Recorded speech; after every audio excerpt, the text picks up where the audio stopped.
Three, two, one. We are live. We're not saying that we're the most handsome guys in podcasting. We're also not saying that we're the most handsome guys in podcasting.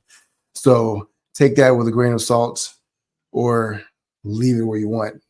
Welcome to bosspodcast.com. I am Fredrick Douglas Bussey, your co-host. And if you are a business owner who is looking how to inspire and motivate your top employees, in the right place, because my co-host, Richard Pierce, is going to be taking the lid off of this. So we're going to be talking about how you can do just that, how to get more out of your employees, how to retain them, how to be able to build a business that can grow and scale without you. So if you're watching this on Facebook, LinkedIn, or YouTube, drop a comment. Let us know where you're watching it from. If you got a question or a comment around this topic or anything else business-wise, drop that in the comments below as well. And I'm sure you're going to get a ton of value from this. First, let me welcome in my co-host, Richard. How are you today?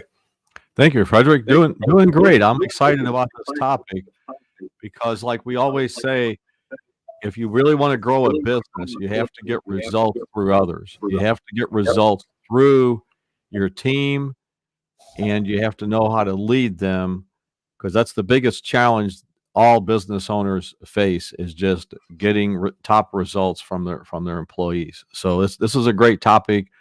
We work with clients on a weekly basis to ensure this.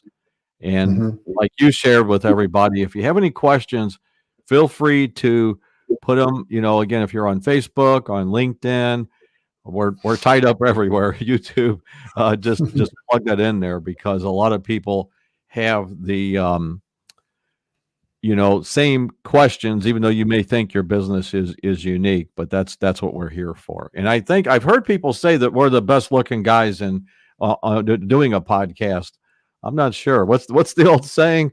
We've got a voice for radio. I mean, a face for radio or something like that. So we got two faces for radio. What does that mean? I don't know. Exactly. Thanks. I want to give a shout out to Robert, who dropped a comment. Hello, Robert Wall. Thanks for joining us, man. He's watching over on Facebook. So one of the things that we're talking about, because we want to dive right into this, right? One of the things that I hear over and over again from business owners is it's hard to find good help. And also they'll talk about the frustration of trying to get people to show up, trying to get people to elevate at a different level, trying to get people to talk about the things that they've got going on, trying to get their employees to engage at a higher level with the aspirations that they have. So can we talk about, first of all, why that's such a challenge for most business owners? I would say that 97% of business owners struggle to get a high level of engagement. And we know that there's a study that went around, Forbes did a study several years, no, sorry, it was Harvard. Harvard did a study several years ago that said that about 78% of employees are unhappy with their jobs. So an unhappy employee is not likely to perform at a high level. But why is that the case? And then what can business owners do to combat that? Great question. There's multiple components there about employees being, when I say disengaged, let's look at what the word engagement means, because that's again, we break these down, right? We break down business into very bite-sized, manageable pieces so that you can continuously improve your business. So engagement, so the word engagement is the emotional connection that the employee has to the vision of the business owner, the emotional connection to the tie-in to the vision of the business owner. So for example, let's say for example, you have a small construction company. I'm just using this as an example because we work with a few smaller construction companies. And you need to first, have you really told specifically to your employees what your mission is? It should be, and here's the secret sauce. Again, we're telling all these quote unquote secrets here. this is what I found to be most effective. You go to your employees, and when you're having your meetings, you share with them that we are on a mission to be the number one construction company in the world.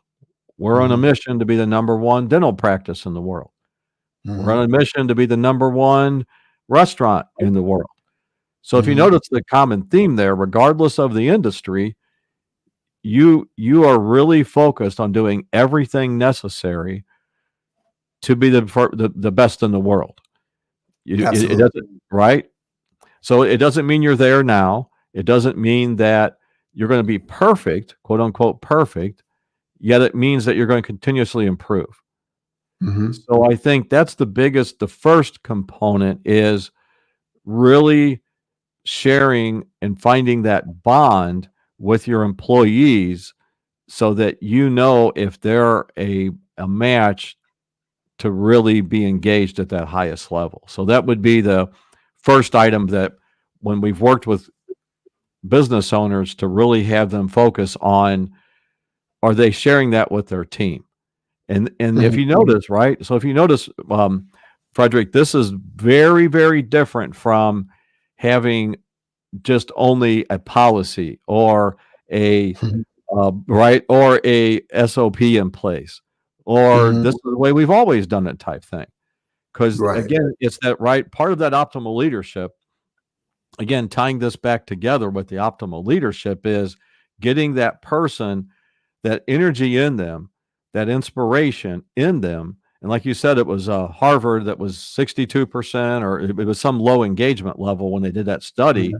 That's one reason why, is because the employees, through lack of the of optimal leadership, they've been kind of stifled. What's the word I'm looking for? When you take it, smoldered, smothered. They've had something Yeah. that's right, that's sort of pulled them back, and it could have been other places they've worked. It could have been Mhm. some other, right, some other employee. Could have been something happening in their life. But when you get that energy that's in them out of them, it's a complete game changer. So I think that would be the first thing to focus on. Have you shared with them what your mission of your business is? And it's a lot simpler, if you notice, and a lot more focused than multiple sentences that are very subjective. So I think that would be the first component to really, really focus on in this step to get your employees engaged at a high level and to retain them at a high level. What's your perspective on that? Yeah, I agree. We've seen it to be highly effective, and it works for several reasons. One is because as business owners, we often forget that nobody's going to care about your business the way that you will, right? And so intrinsically, we often sometimes get offended. Why don't you love this as much as I do? Why don't you want it? Well, if they wanted it, they would have started their own business, right? That that's worth repeating. I think that's so much value, Frederick, what you said there, that employees will never, even the best employees in the whole world, right, will never care as much about your business as you do. Because if Mm. they did, they would have had their own business. So I just wanted to really you bring up points of value that I really want to emphasize. So continue on.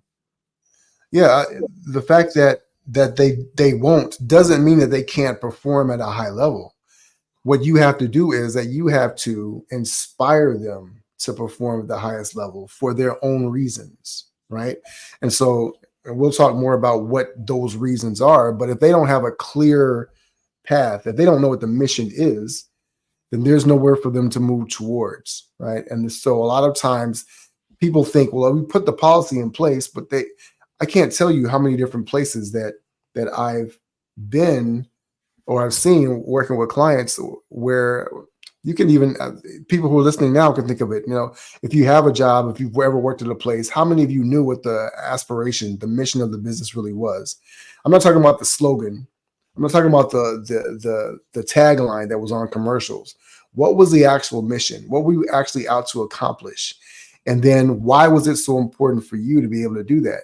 And if as a business owner, you're not translating that information, if you're not tying that so that there's an emotional connection for the employee, they're never going to live up to their ultimate potential, they're never going to perform at the highest level because they're always going to be, like you said, they're going to feel smothered. They're going to feel restricted. They're going to feel legislated. And you can't legislate energy. You can't force somebody to do anything through a policy. Optimal leadership is not about management. Management is about controlling people. And I think that's one of the challenges.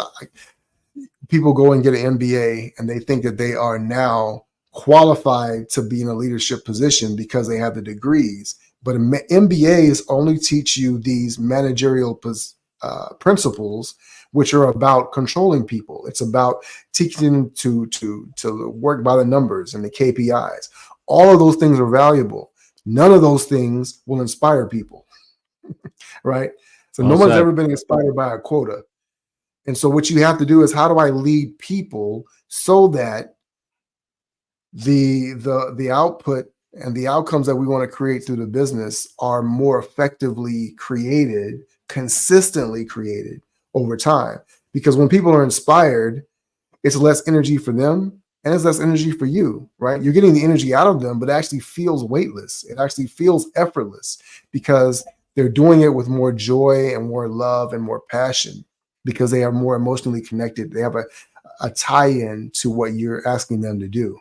And now you're not dragging them along. And if you have to drag another person, how exhausting is that for you?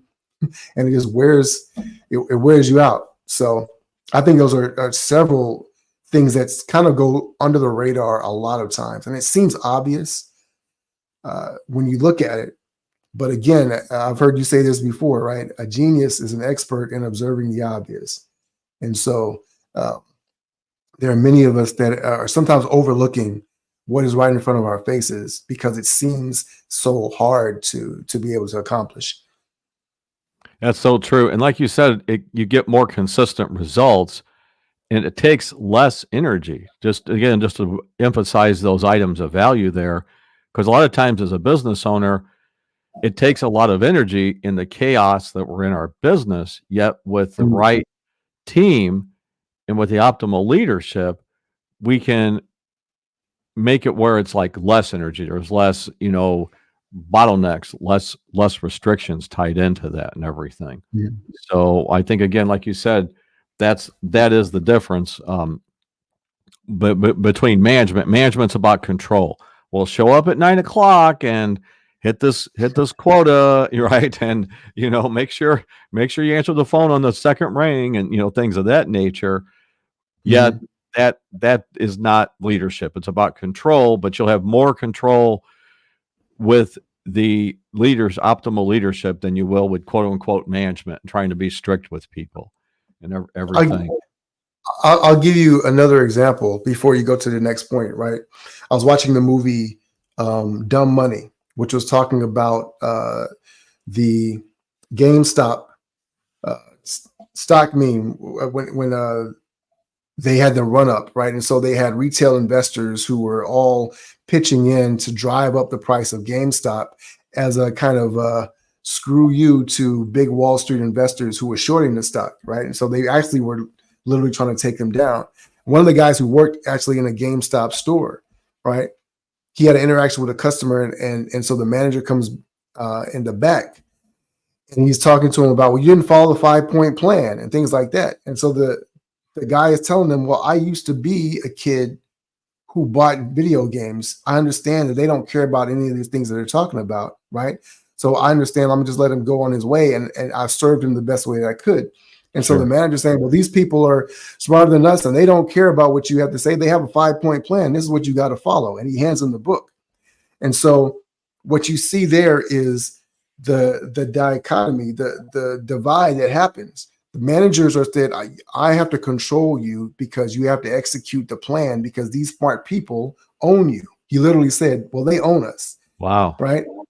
And so there is this sense of ownership, like the business. I own the business. I don't own the people. Right.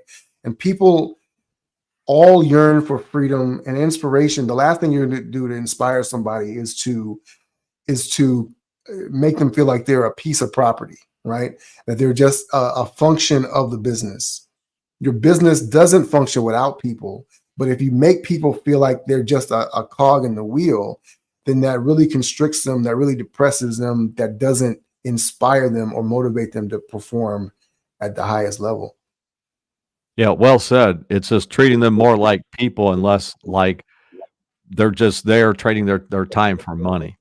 So you'll Yeah. get a lot better results and everything. And sometimes the business, I think like you shared there, is the employees, when they're optimized, they have to be able, I won't say ad lib's the word, but some situations, even though they follow a SOP or a policy, that there's situations where you have to be a little more flexible sometimes. Maybe you Right. give a refund, or open up early or stay late, or whatever it may be, so that you Mhm. keep those customers coming back and telling other customers and everything. There was a shoe company, Zappos. When they first started, they were really unique because their KPI was, well, they had the freedom. Every employee could do whatever it took to make a customer happy. So at the Nice. time, people could buy shoes and they can just return them at will, right? So sometimes people would call up and complain. And so there was no time limit. Like, one of the things that I was listening to an episode of a show. They were talking about the fact that it was on a news article. They were talking about how people were being encouraged in this company to get people off the phone in 7 minutes or less. So whatever happened, so 7 minutes, they would just drop the call and act like it was an accident because that Wow. was the protocol, right? Yeah. Didn't matter if the customers were being served. Zappos, by contradiction, was allowed, the customer service employees were allowed to talk to people forever. So they could talk to them for an hour and a half. They could give them personal coaching, counseling, whatever the case may be. But Yes. Zappos created this culture where clients and customers were so happy with their experience that they kept buying and they kept growing and growing and growing. And so they eventually got acquired by Amazon, I think it was. And so you can see where allowing people to be able to be inspired to use their best judgment to perform at their highest level actually gets more out of them versus where you're just constricting people and making them act like robots. It's very dehumanizing, and ultimately it just doesn't work. And I don't know why business owners feel the need to continually go down this path, but I think hopefully here we're able to help people understand that there is a better way forward, that there is a better way to be optimal leaders in your business and get better results. Yeah, absolutely. I think a lot of people do it because the business owners are just too close to the trees to see the forest, right? And they get sort of blinded. I had a client one time, it was funny. He said, I'm so close to the trees, all I see is termites. I don't even know there's a tree here, much less a forest. So Right. I remember hearing things like that from clients. So yeah, so I think like you said, it's just getting that person engaged at a much higher level. And that perfect example with Zappos, that's what got them to grow at a very fast rate. And they sold Amazon for ever how much it was, a huge amount of money, and they did it in a relatively short amount of time. So Yeah, that's a right. perfect example that you don't try to get the customer off the phone in always 7 minutes or whatever that may be. That's not good for your employees, and it's not good for your customer experience either. So very, very true. So very, very true. Let's Yeah. go ahead. Go ahead. No, go ahead. So let's go to some again, these are inside secrets. So everybody make sure you're on secure Wi-Fi. Don't tell your competition this. This is some secrets here we're gonna pull out of the bag here. So one of the items you want to do is you want to look at job titles. Job titles are a game changer in a business. Mm-hmm. And using job titles that a couple items that aren't typical job titles and job titles that will lead the person to the position that you want to create. So I'll go in some details here, right? So, for example, let's say you have a restaurant. What is a typical restaurant job title? Wait staff, waiter, waitress, right? Right. So how about if you change that title, just change that title alone, and you said customer experience specialist, something of that nature, right? Where they know. So instead of just being a waitress or waiter like they are at all the other restaurants, you just Right. change that title, right? You just change that title where it's customer experience specialist. So Mhm. they're alone when that person's hired and when they're working, they're going to know what do they need to do to make that customer experience the best. And I'll use a Mhm. restaurant. We have clients at a restaurant, and most people have ate at a restaurant. So I'm going to say everybody because but so let's say you've ate at a restaurant. We've all been there. You sit down. They make you, they have you take your table, and then it takes a while before your wait staff comes over to you. That's not good Mhm. customer experience, right? Or Right. they come over to you, bring the menus to you, and maybe some water, and then they say, "Oh, I'll give you a few minutes to decide," and they leave for, I think, like you said, 7 minutes. If you take 7 minutes or 8 minutes or 9 minutes, that's not good customer service. Mhm. Yet, right? Yet, if they know and they're trained and they're led to be the customer experience specialist, then they Mhm. want to, right? And then they're looking at every day, how do I get better? Do I read Right. them? Like if the patron, for example, the restaurant says, "Oh, we just need a minute" or something, then they know to come back there 2 minutes, whatever that time frame is. Mhm. So Mhm. so that would be one of the items there is, again, just changing the job title for a job that already exists, but make it descriptive so that the employee knows what they're supposed to accomplish. And then Mm. right, Mhm. makes you think. What would be an example of a different industry and a typical job title, Frederick? And then how would we, and again, you can be creative with these things. There's no right or wrong answer. So what would be a different industry and what would be a typical job title, and how would we change that to get that person engaged? Well, so I think about I think about the joke that people make with sanitation trucks, right? So you just think, well, I'm a sanitation truck driver, right? But there's the joke about the guy who says, no, I'm a sanitation engineer. I'm a cleanliness engineer, right? Um, Giving people those titles that are a descriptive, but also inspire them to a higher level of performance, right? If I'm just driving the truck, then I move this thing around the city, and as long as I drive it, it's fine. But if I'm a sanitation engineer, I am creating a specific outcome. I am engineering cleanliness. I am orchestrating something that sounds like it at a much higher level, and you're inspiring people to be able to do that. And I know we'll talk some more about creating a greater path of accomplishment for people in your business. But I think it's really one of the things that you want to open people's minds up in that space to think about all the ways that they can serve people at a higher level, all the ways that they can perform to create optimal outcomes, not just doing my job, right? Not just showing up for work and punching the clock and kind of going through the motions, which is what a lot of people do. I would say the majority of employees are kind of managed that way. And so they're kind of expected to tick the boxes.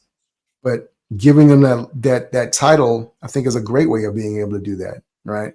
Thousand What do you percent, 1000%. I was just reading here in the comments. Someone asked, "I need to hire a." They've made a lot of hiring mistakes before. Looks, I was trying to read it without my glasses on, which is not good. So Mm. they've made some hiring mistakes. They need to hire a person and make sure that they get it right this time and everything. Mhm. So again, we've had other shows on hiring. We're going to do some more in the future and go more in detail. But here's one that you could do today. Mm. And again, I hope everybody's on secure Wi-Fi or secure listening. Don't tell your competition this. So Mhm. let's say you're interviewing a candidate. You're early in the conversation. Tell them you're, again, building your company to be number one in the industry, number one manufacturing company, whatever it may be. Mhm. Then you want to ask them, who would you bring? Who would you hire if you were growing a team and wanted another, team member? Who would you hire? What's their first name? See if they'll give you Mhm. that person's name and number, Mhm. right? Mhm. See if they'll give you that person's name and number. Mhm. And again, this is really fundamental. It's simple, yet it's a game changer because someone that will not give you another person's name and number is not engaged at a high level. Mhm. I've seen Mhm. this day and night when working with clients. So if they're like, well, I know somebody, but I'm not quite sure if I want to give okay, we appreciate your time, Larry. You know, Mhm. you weed them out real quick. And And then second, when they give you somebody else's name and number, you have another candidate Yeah. Right. for right? Because let's say it's a manufacturing company and you've got to hire 12 production quality control specialists or whatever it may be. You have to Mhm. hire first and second shift, whatever it may be. You need more candidates besides just the ones that are applying. And Right. Right. right? So that's a technique I've had clients use. And I'm going to go over it again just to make sure everybody gets it, because again, it's something that we work with clients every week with, but it's new concept to a lot of people. So let's say Mhm. I'll pick the name Larry. This is just a fictitious name. Larry is a candidate that's applied, and you own a manufacturing company, and you're you know um, working through an assembly line with your manufacturing, Right. and you've had a lot of high turnover. So a lot of high turnover in some industries. So you get Larry that applies. You say, Larry, we are growing our manufacturing business to be the best in the world. And if you were to bring somebody on a team that you're building, who would that person be? Who comes to mind first? And then Larry Mhm. would say, "Oh, that's my cousin Cindy. That's Mhm. was the best man at my wedding. It's Tony." Mhm. Mhm. And see if they'll give you that person's name and number. That may not even be. It doesn't even have to be qualified as a candidate. That's not the message here. It could be somebody that total different position whatsoever. But the key is Mhm. here first is that will they give you someone's name and phone number? That's the Right. biggest indicator right there, because you're asking them something they haven't been asked at other interviews, and are they engaged enough to share that with you? So that's the person that put the message in here, that they've been making a lot of mistakes. Again, listen to some past episodes that we've talked about hiring, and we're going to go more in depth in future shows too. It's an incredible topic on how to increase the chances that your next hire is the right person. But that would be the Mhm. takeaway, kind of a subset of talking today about job titles making a difference with keeping people um, engaged at a very high level. I think you demonstrated two or three really key points there as well. And again, like you said, we talked about hiring people and hiring the right people, and we'll talk more about it as well.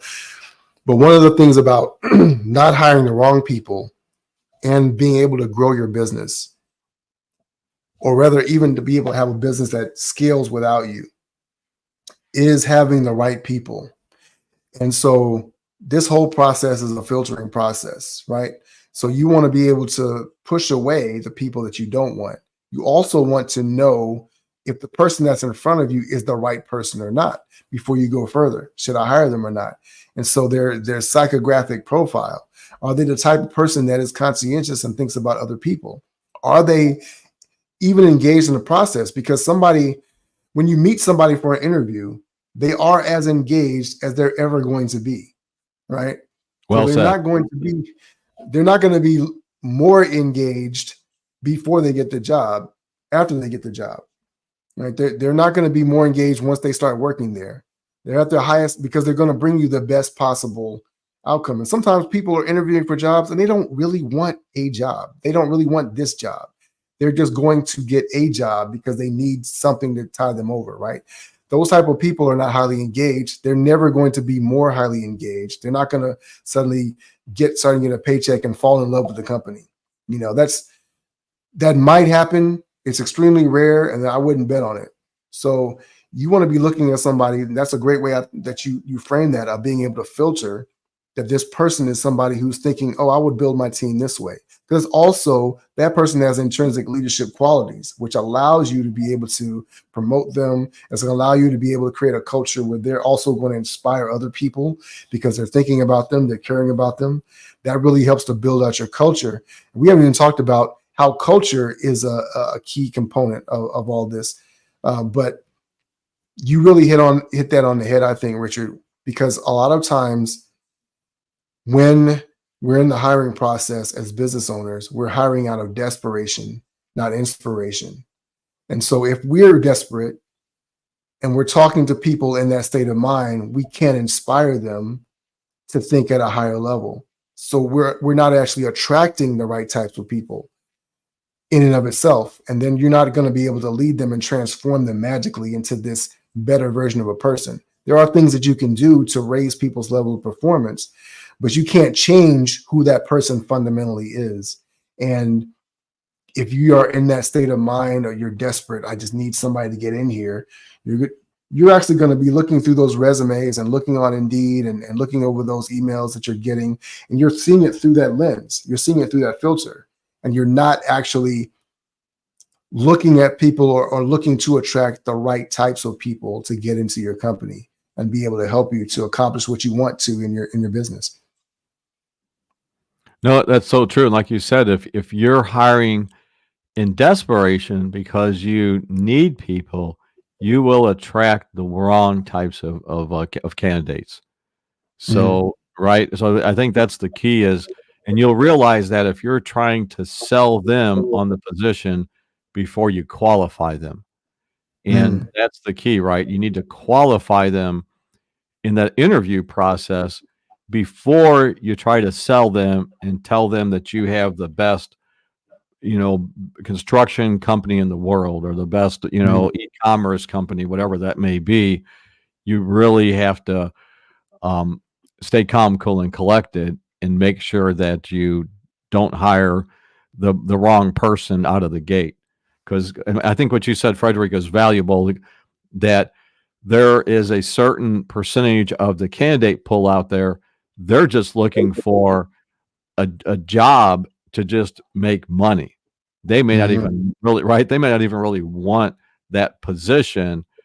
So you really have to have a way to filter them out by, again, asking the questions that we share in our podcast here. I think that's an absolute game changer. And again, if anybody, we get talking and I get off track sometimes, but I know we're supposed to bring up that they can see us on, again, Facebook, YouTube, LinkedIn, and if they go to bosspodcast.com, we will start publishing these in April. They will be on the site. So you can see previous shows by topic. You can also reach out to us if you have some specific challenges. We work with business owners on a weekly basis to guide you through all of these steps and all of the challenges that you have in your business. I know some people have asked that before. Do you take on new clients? I've heard this. It's like, yes, we take on new clients.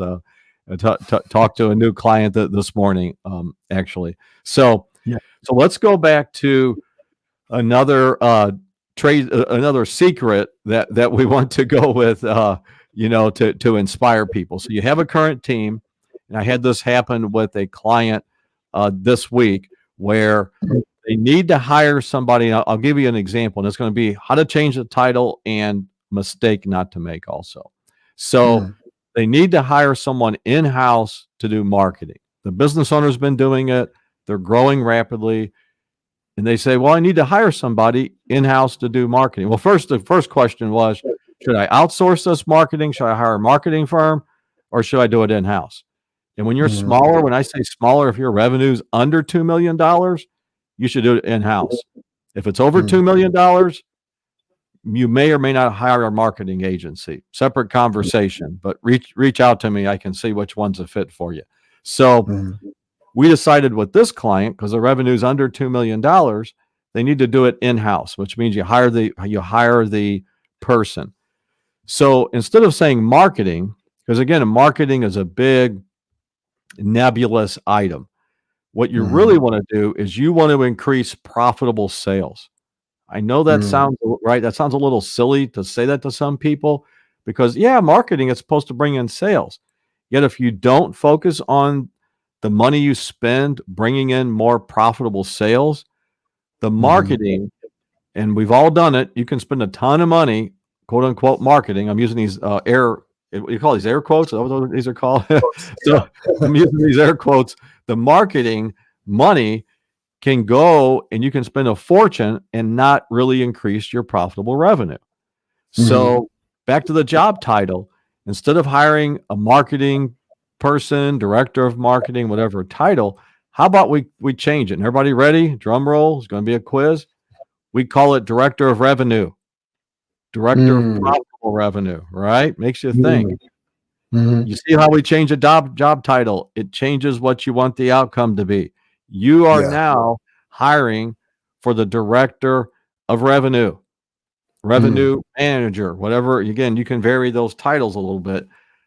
So that's the difference. And when you use best practices in your hiring, and this person knows from the very beginning, they may have marketing background, they may not. Doesn't it depends on your business model, but they know from the very beginning they are in charge of bringing in more revenue, not just spending money in the 947,000 places that we can spend money on our business. They know that that's their responsibility. Yeah. And then tied into that, this is and again, we keep all clients confidential, so we don't give out company names or anything or any identifying information. Yet their situation was they wanted to hire internally, which is great for culture to hire internally, yet didn't really have anybody that had been responsible for bringing in revenue previously. So again, this is where the secret sauce comes into play. So what you look at is what's transferable skills. So what skills, if you put 5 major skills that this director of revenue has to have, and you wrote down 5 of them, what are those 5? Do they need to be able to communicate with your ideal client? Do they need to do this do this consistently? Are they willing to learn new platforms? So again, you sketch out, do they know the intricacies of your industry and your business model? So you see what we're doing here. We're starting to like those 5 major components. Maybe they have 3 of them.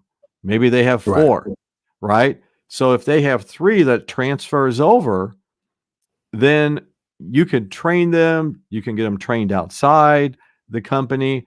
Let's say, for example, they need to learn LinkedIn. I'll use this as an example. So let's say one platform, let's say out of the 5 components of bringing in revenue, they know 3 of them very, very well, right? They know how to communicate with clients consistently. They know your industry. They know your business model very intricately, but then they don't know LinkedIn, one of the platforms you're going to use. So if they've got 3 very strong, can you train them, or can someone train them on using LinkedIn? Yes. Right? Can someone train them? Let's say they need to know using a specific CRM as an example. Can someone train them on using that specific CRM? Yes. So you take these 3, and I'm just using this example because this was someone internally that this client had. We could take these 3 items, and there's a newly created position. Now you are in training to be the director of revenue. So you see what this does here. We've got someone plug and play. They don't have to learn the industry. They don't have to learn this client's specific business. Right. So they can get up to speed faster. All they have to do is go out and learn LinkedIn.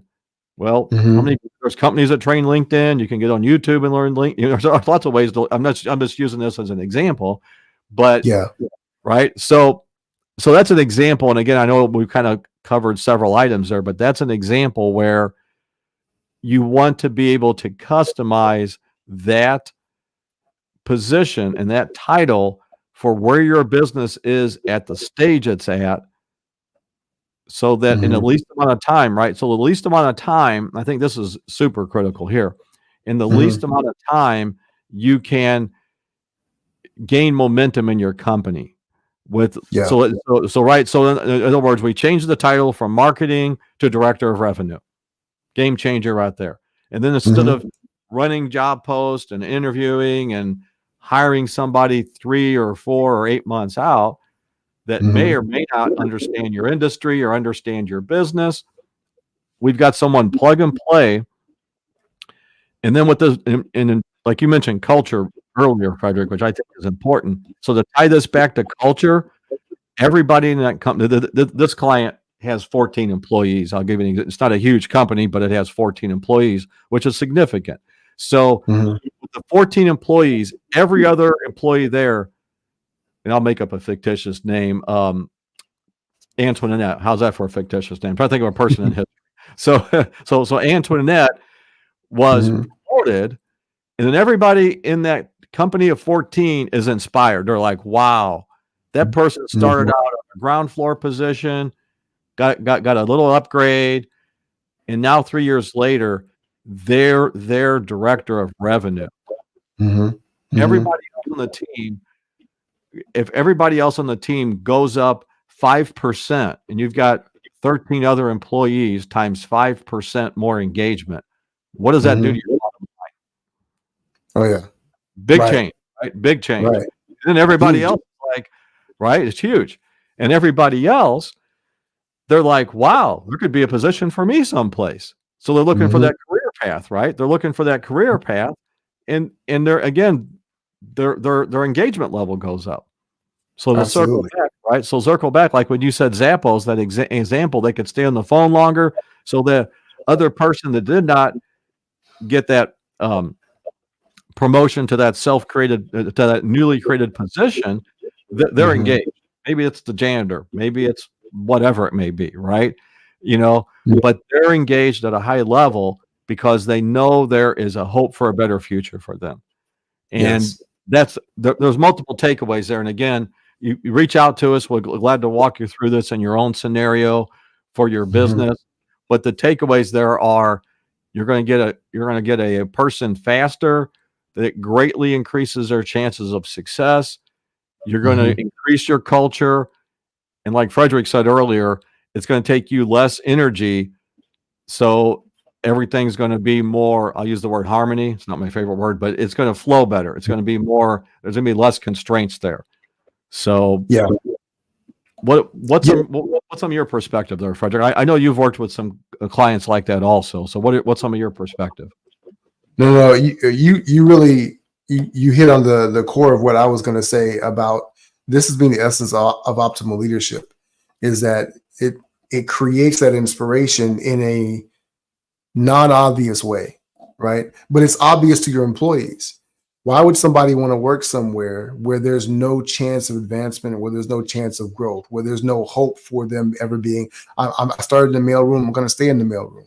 We hear these stories all the time, but what we don't hear is from business owners how you actually construct a path for people to go from the mailroom to the next level. For a lot of companies, it's invisible, right? So you're relying on this person to be so exceptional. And so when they tell that story, well, he was just a special person, one out of many. But in reality, while you do want to build a company that attracts top tier talent, you don't want people inside the company to feel like they have to be an outlier or 1% special in the world to be able to succeed. Instead, you want them to feel like they can continually grow and develop and get better and better. And so if they do that, they'll be rewarded with other opportunities. That creates a culture of people that are always striving to grow and to develop. It pushes out people who don't want to be there. And so that's a great way to inspire your employees and motivate them. And that's not with you having to go and give them a rah-rah speech every day. They can see it. They can see that their supervisor used to work where they did. right? The supervisor is telling them every day, when I used to work here in your position, this is what I had to do, and this is how I got there. And people around them could say, oh yeah, they used to be here for 2 or 3 years, and now they've been able to direct, and now they're director of revenue. The other thing that I love about what you said is that shifting the title shifts the focus of the company. Every company has a director of marketing or has a marketing team. How many companies actually have a director of revenue? And so when you talk about having a vision, and when you're talking to your employees and your team, you're talking about the fact that our mission is to be the best in the world. Along with being the best in the world comes this notion that we have things, the best companies have things that other companies don't have. So when you go there and say, how many companies do you know has a director of revenue, right? Not only does it get you to focus on what really matters for the company, director of profitable revenue, right? We don't just want to make money. We want to be able to keep more of it so that we can do more things. That is the level one thinking. That's the top tier thinking of the best company in the world. So you're demonstrating that through the way that you're thinking about things, from the smallest things, from the titles that you have, to the way that you promote your people. And you're thinking about how you can inspire them in all these different ways. And that's an element of optimal leadership that creates the opportunity to get greater results through others. You're going to say something? Yeah, that's what the difference when employees, what they do when you're not looking, when they think there's no repercussion, that's what happens when you have a highly engaged team. They will do right. They will do what's right with a customer. They will, make your company more profitable and make your company run without you being there, without being so owner dependent. So to tie this together again, I'm watching the time frame here. Want to stay on time. So if you're a business owner that hasn't had a vacation, even though you have a team, or you can't take off for any period, when I say a vacation, that means you're not on your laptop, you're not on the phone talking to your employees or customers. I mean, you really took off 7 or 10 days with your family. The business ran as good or better without you being there. So if you're that owner and want to create a business that can run without you being there, reach out to us. Visit our website, gatewaybusiness.com, and or you can also reach out to us at bosspodcast.com. And we're looking for owners that are serious and want to make this year the best year they've had so far. Because our good old buddy Albert Einstein, the definition of insanity, doing the same thing over and over, expecting different results. So no need to drive yourself insane. Just reach out to us, and we'll be glad to take you to that proverbial next level and really start making some quantum leaps. Yeah, it's all about quantum leaps. I couldn't say it any better, Richard. We are really out of time, but I want to thank everybody who stopped by for a second or a minute. If you had a question or a comment, thank you for sharing with us. If you have something you would like to say and you're watching this on a replay, drop a hashtag replay, let us know, and drop your comment or question in there. We'll be happy to touch on that either in the comments or on an additional show. We just scratched the surface here. Inspiring and motivating employees is a long-term game that pays huge dividends. And so we'll dive into this and more even in future episodes as well. Richard, any other closing thoughts? Just start taking some proactive action and make some changes. Focus on that 1%. We talk about the 1% rule quite a bit. Improve 1% today over what you were yesterday.